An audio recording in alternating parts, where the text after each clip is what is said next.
20 minutes, maybe 15 minutes, and then we'll take some questions. How's about that?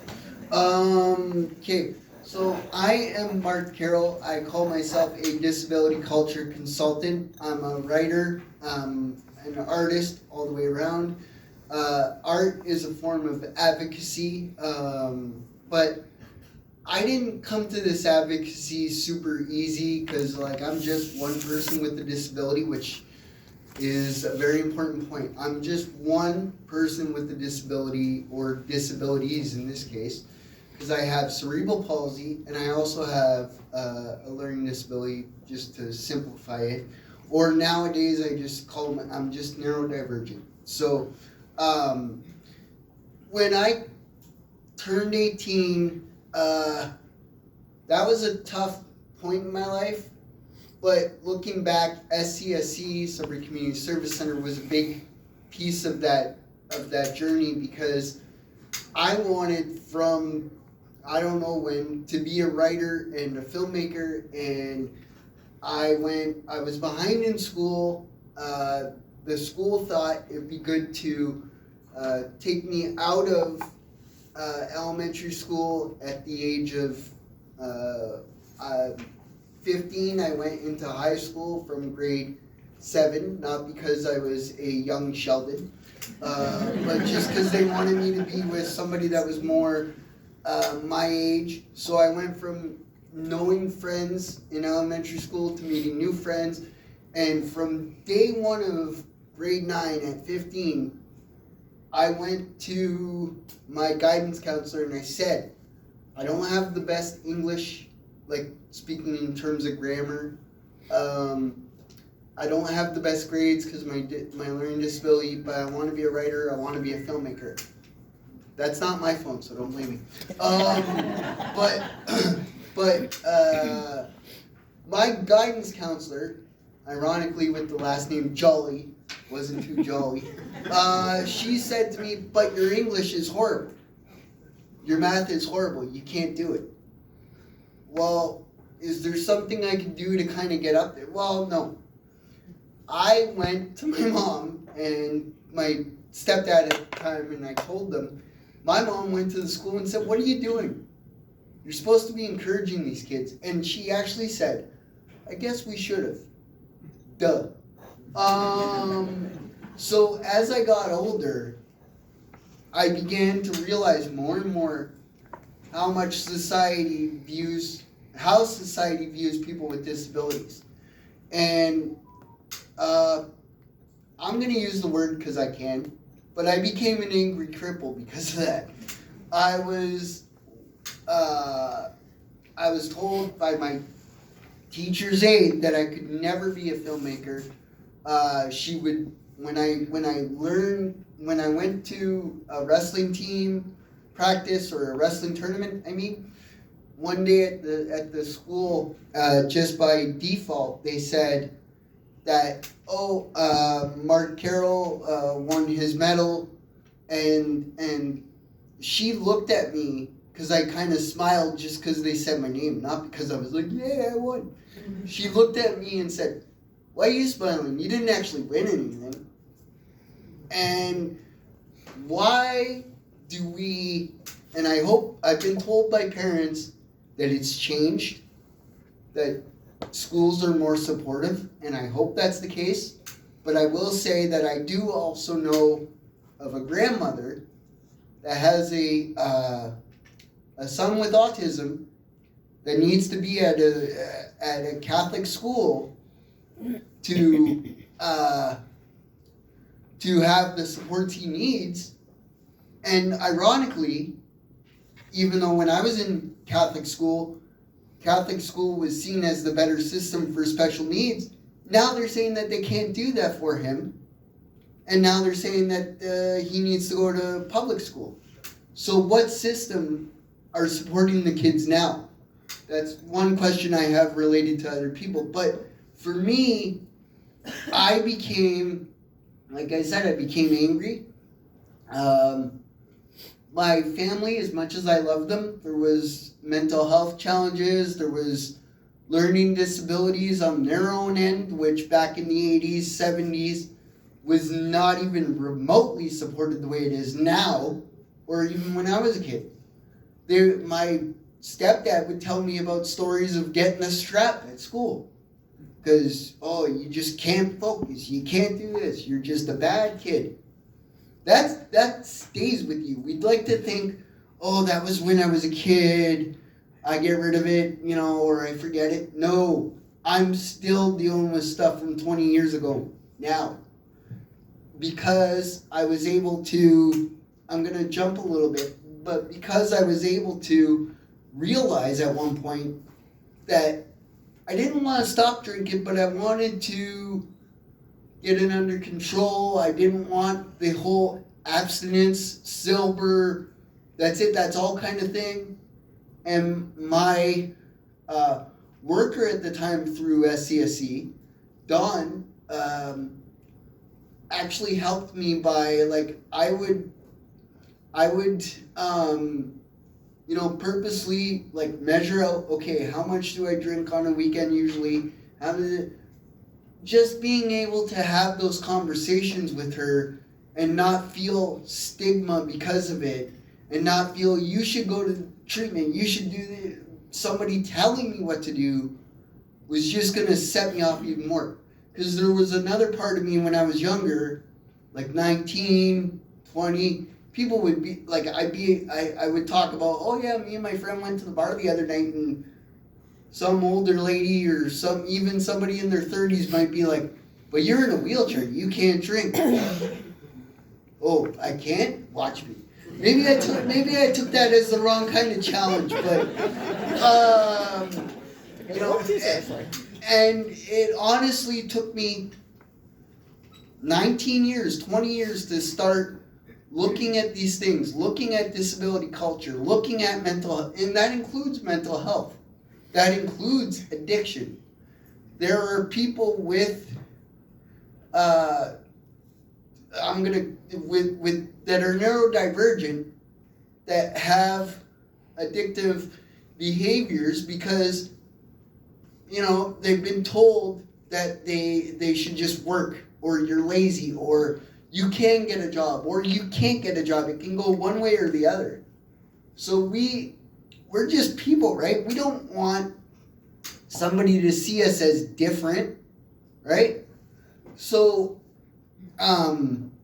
I don't know how, but I was able to pull myself out of this after I lost my services because I was against another agency, because I was speaking up for my rights.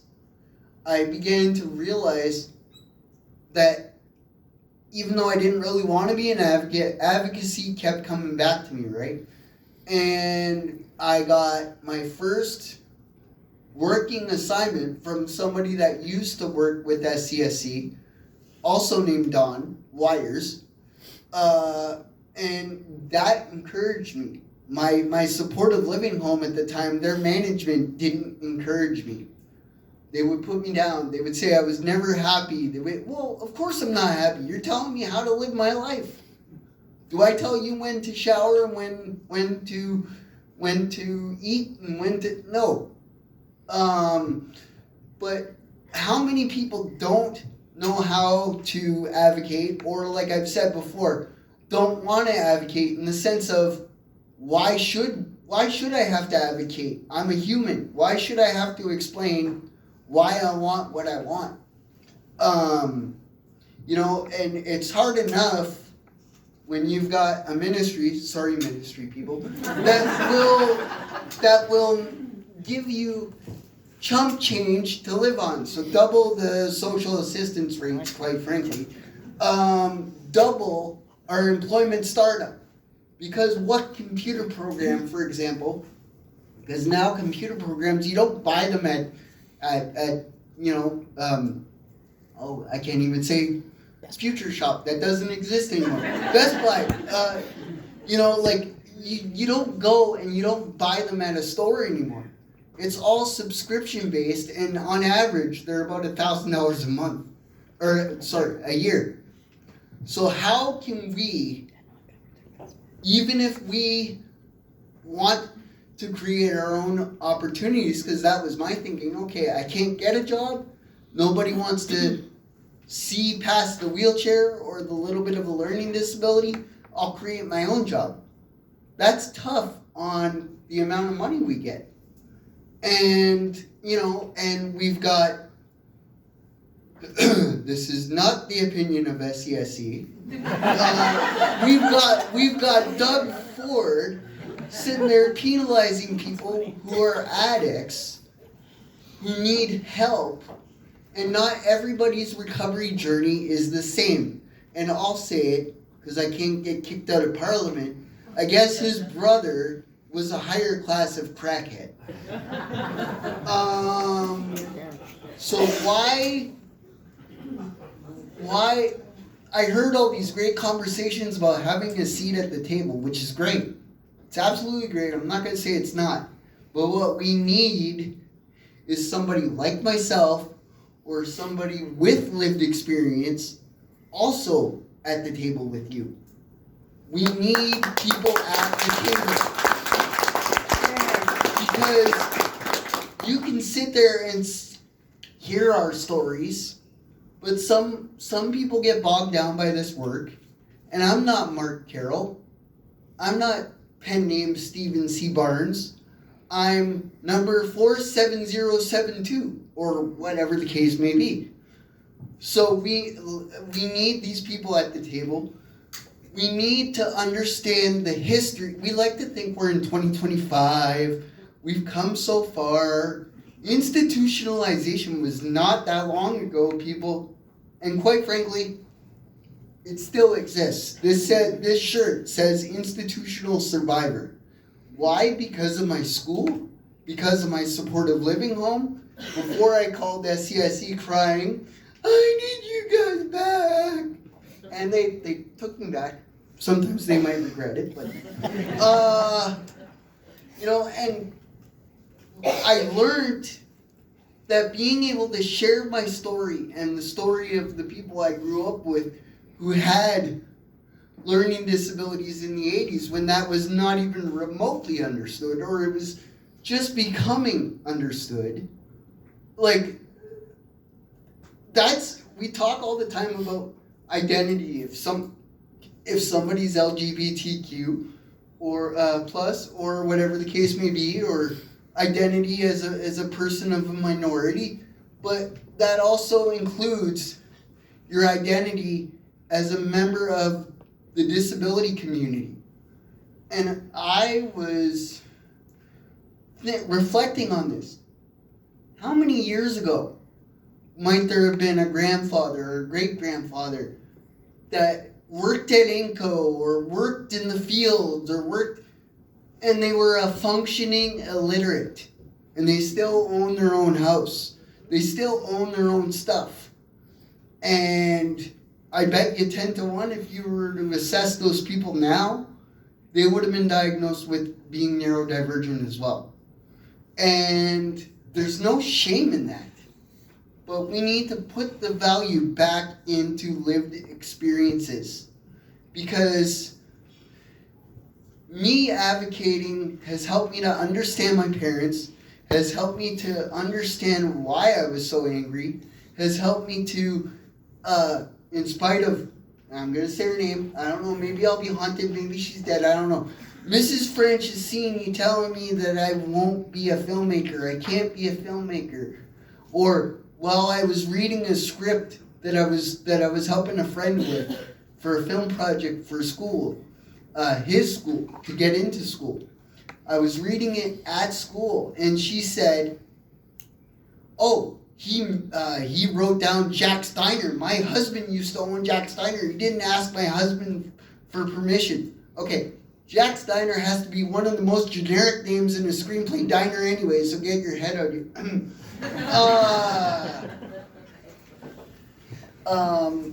But I'm occasionally I get angry. Occasionally I get really angry with the fact that we as people with disabilities are always chasing something and just on that treadmill of just getting there, and then it's out of reach. We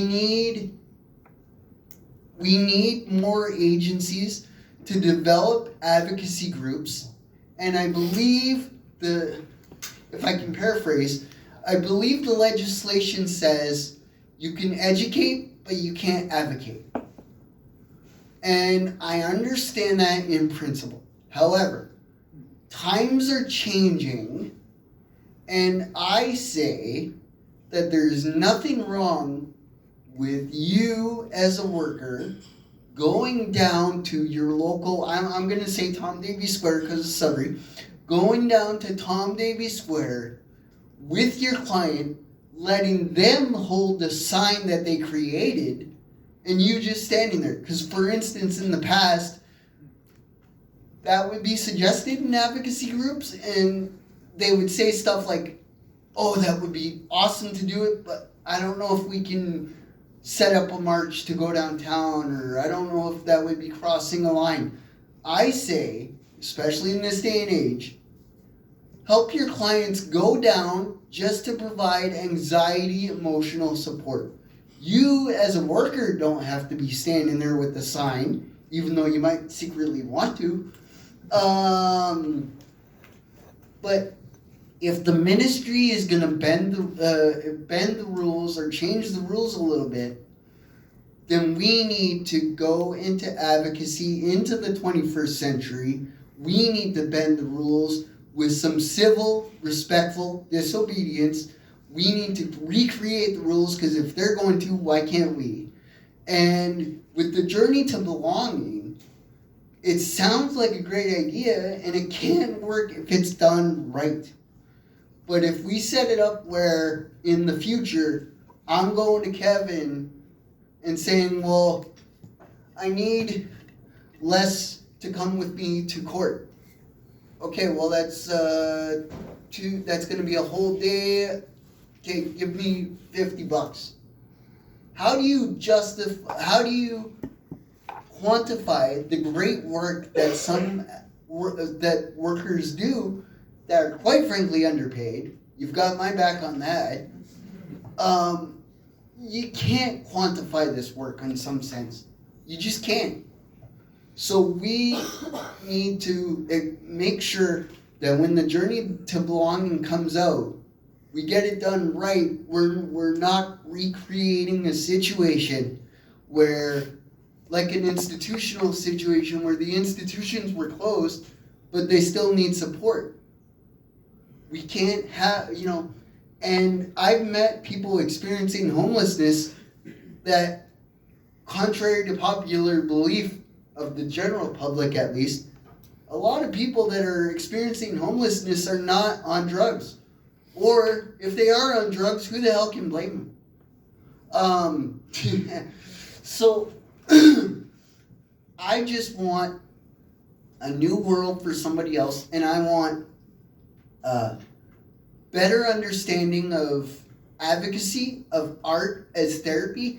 We need also more counseling supports, because when you meet with someone for 4 to 6 weeks, and then you're just starting to unpack maybe 10 years of crap, then you gotta stop because it's on a timeline or it's goal-based. You can feel good for a while, but then you're burnt out again after a while. It's like a vicious loop. And looking back, as much as I love my parents, I should have said to Gilles, who's retired, or I should have said to whoever the worker was, I need to get the hell out of the situation I'm in, because they've got their crap, I've got my crap, and I haven't created it. In one way, all my biggest fears for a long time came true, because I said to myself, I don't want to become one of those writers that's a writer that becomes bitter and hasn't written for 10 years. Well, it might not have been 10 years, but that did happen. And especially with YouTube or online supports or stuff like that, you develop skills if you're creating YouTube videos, and you know, whenever you bring up YouTube or social media, people think, I get this all the time, well, you know, you're not going to make money right away. I'm not talking about making money right away. I'm not crazy. Well, maybe I'm crazy, but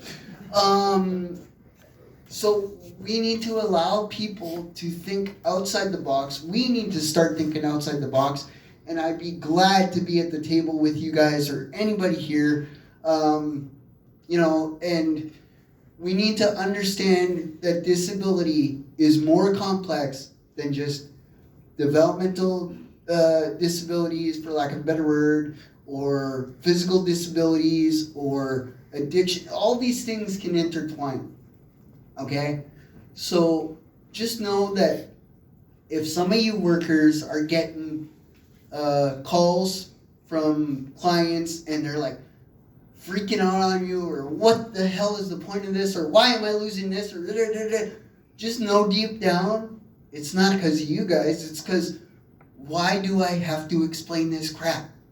Why? And you guys are stuck in the middle because you're like, well, I want to support you, but there's a lack of money. But there seems to be all kinds of money for corporate welfare. Oops. So I will send to Kevin, and he can hopefully forward it on. We need to also, again, looking outside the box, why aren't we looking if this new community thing is a good thing? We need to look at developing communities, like out in New Brunswick, there's a community of people that experienced homelessness, and then they get this small home, and then this one lady owns her own, has her own little home, but she has a little shop in the little village, and she sells dresses, and she does this and she does that. That's given her so much confidence. Doing stuff like this has allowed me to understand a lot more. And, you know, there's... Oh. You can spell a time mark. Okay. So I just want to, on that note, I will end with asking you guys if there's any questions before I do dive out. I'm going to take that as a no. I'll just end with this. Because of my screenplay doubts from my teacher, okay, teacher's aide, I was able to, 20 years later, do a screenplay writing course through Jacob Kruger's studio, which used to be out in New York until the pandemic, then it went online. And that gentleman was the co-writer of the Matthew Shepard TV movie, which that impacted me as a teenager because I struggled with my sexuality. But then it also hit me that it's not about sexuality so much as, again, disability culture, and whether you're gay, straight, or whatever the case may be, people don't look at your disability. They look at your disabilities. Some people don't even think we're capable of being sexual beings, if you'll allow me to say that. But SCSC, and I'm sure other agencies here, do groups on responsible relationships, safe sexuality. Some people can't talk about that stuff with their parents. So you guys are like an extension of a family that doesn't judge. So anyway, I'm sorry if I went a little long, but thank you for your time. Thank you so much, Mark. That was amazing. You made some really good points, and I know we all wish that we could help solve some of these issues for you quickly, right? It just feels like it takes so long to right that ship. It's the Titanic, I feel like sometimes. And there's a lot of rules that just don't make sense, do they? Like when you work and your ODSP gets cut right away. It just makes no sense to me. And yet you're still not making a living wage. It's heartbreaking to me to have people in poverty. And if there's anything, that I wish we could solve right away would be that. So thank you so much for taking the time. I hope you enjoy this little token of our appreciation. I do. Right, I we don't know got what the it is, inside but I scoop of the size, no one wanted already, so we're good to go. Okay, thank you, Mark, that was amazing.